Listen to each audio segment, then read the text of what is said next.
Knee replacement surgery తర్వాత recovery అవ్వడానికి ఎంత టైం పడుతుంది?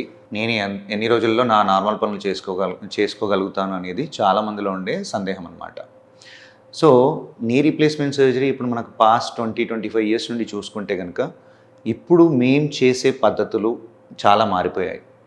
రోబోటిక్ నీ రీప్లేస్మెంట్ మనకి అడ్వాన్స్డ్ టెక్నాలజీ అందుబాటులోకి వచ్చిన తర్వాత ఇంకా నొప్పి తక్కువగా ఉండడానికి, తొందరగా రికవర్ అవ్వడానికి చాలా ఎక్కువగా అవకాశాలు వచ్చాయన్నమాట.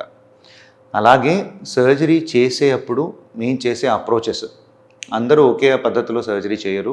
ఈ సర్జరీ చేసేటప్పుడు నీ జాయింట్ లోపల ఈ క్వాడ్రిసెప్స్ స్పేరింగ్ అనే అప్రోచెస్తో చేయడం ద్వారా వెంటనే వాళ్ళకి క్వాడ్రిసెప్స్ మజిల్ వీక్నెస్ అనేది లేకుండా ఉండడం వల్ల నీ మూమెంట్స్ ఎక్కువగా రావడానికి అవకాశం ఉంటుంది. సో ఏ రకంగా సర్జరీ చేసిన తర్వాత రోబోటిక్ నీ రీప్లేస్మెంట్ తీసుకుంటే కనుక వెంటనే ఒకవేళ వీల్ చైర్లో వచ్చారు పేషెంట్, అంతవరకు చాలా రోజులు నెగ్లెక్ట్ చేశారు, సివియర్ ఆర్థరైటిస్ ఉంది, భయంతో చాలా రోజులు అంటే సర్జరీ చేసుకుంటే ఎలా ఉంటుందో ఏంటో చాలామంది నుండి విని సక్సెస్ అవుతుందా లేదా అని ఇంకా నడవలేని స్టేజ్లో వచ్చిన వాళ్ళకు కూడా ఈ సర్జరీ ద్వారా నెక్స్ట్ రోజు నుండే మనం నడవడానికి అవకాశం ఉంటుందన్నమాట. నెక్స్ట్ రోజే నిలబెట్టడము, నడిపించడము, ఎక్సర్సైజ్ స్టార్ట్ చేయడం అన్నీ చేస్తాం. వాళ్ళు దానిలో అయితే ఇమ్మీడియట్ రిలీఫ్ అనేది నడకలో మొదటి రోజు నుండే వాళ్ళకి తెలుస్తుంది. సో ఇలాగ అందరికీ ఒకటే పద్ధతిలో సర్జరీ చేసినా కానీ కొంతమందిలో రికవరీకి ఎందుకు టైం పడుతుంది అనేది డిస్కస్ చేద్దాం. సో ఈ రికవరీ డిలే అవ్వడానికి కారణం ఏంటి అంటే వాళ్ళకున్న కండిషన్స్, ఇతర కండిషన్స్ వల్ల ఇప్పుడు స్టేజ్ 4 ఆర్థరైటిస్ ఉంది, డిఫార్మిటీస్ చాలా ఎక్కువగా ఉన్నాయి. అండ్ డిఫార్మిటీస్తో పాటు ఏంటి అంటే డిఫార్మిటీస్లో మనం 2 రకాలు 3 రకాలుగా ఉంటాయి. Varus deformity, valgus deformity and fixed flexion deformity అంటాం. ఫిక్స్డ్ ఫ్లెక్షన్ డిఫార్మిటీ అంటే వాళ్ళకి చాలా రోజుల నుండి మోకాలు కంప్లీట్గా స్ట్రైట్గా అవ్వకుండా వంకరగా ముందు వైపు వంకర అలా ఉండిపోవడం. అలాగే వారస్ డిఫార్మిటీ అంటే బయట వైపు వంకరలు ఎక్కువగా ఉండడము. వాల్గస్ డిఫార్మిటీ అంటే లోపల వైపు వంకరలు ఎక్కువగా ఉంటాం. సో ఈ డిఫార్మిటీస్ ఎన్ని సంవత్సరాల నుండి వాళ్ళు అలాగే డిఫార్మిటీస్తో ఉన్నారు. సో మనం ఇప్పుడు సర్జరీ చేసినప్పుడు అయితే డిఫార్మిటీస్ అన్నీ కరెక్ట్ చేసి లిగమెంట్ బ్యాలెన్స్ చేసి అలైన్మెంట్ అంతా స్ట్రైట్గా ఉండేలాగా మనం ప్లాన్ చేస్తాం.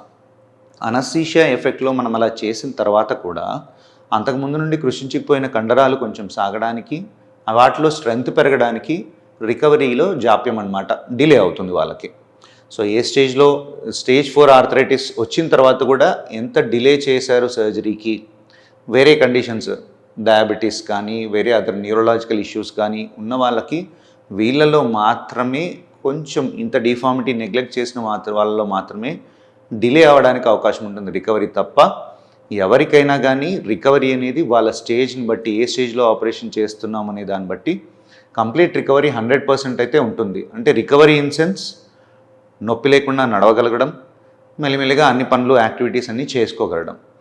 నార్మల్గా స్టేజ్ 4 ఆర్థరైటిస్ స్టార్ట్ అవగానే కొంచెం అంటే నార్మల్ నడకకి ఇబ్బంది పెరిగినప్పుడే సర్జరీ చేసుకున్న వాళ్ళు 2 వారాలలో కంప్లీట్గా రికవర్ అయిపోతారు. డిఫార్మిటీస్ ఎక్కువగా ఉన్నాయి, కండరాలు బాగా కృషించుకుపోయి డిఫార్మిటీస్ ఎక్కువ ఉన్న వాళ్ళలో కొంచెం 4 వీక్స్ వరకు డిలే అవుతుంది. అంతేగాని ఈ సర్జరీ తర్వాత రికవరీ లేకపోవడం అనేది ఉండదు. ఎవాల్యుయేషన్ బాగుండి ఎటువంటి కాంప్లికేషన్స్ లేకుండా నొప్పి తగ్గడానికి అన్ని జాగ్రత్తలు తీసుకుని ఇప్పుడు మేము చేసే లేటెస్ట్ అడ్వాన్స్డ్ అప్రోచెస్ ద్వారా quadriceps sparing approaches, robotic knee replacement వీటన్నిటినీ కలిసి చేసినప్పుడు 100% రికవరీ అనేది ఉంటుంది. సో ఎటువంటి అపోహలు సందేహాలు పెట్టుకోకుండా స్టేజ్ 4 ఆర్థరైటిస్ నిర్ధారణ అయిన తర్వాత సర్జరీ తొందరగా చేయించుకుంటే రికవరీ చాలా ఫాస్ట్గా ఉంటుందన్నమాట.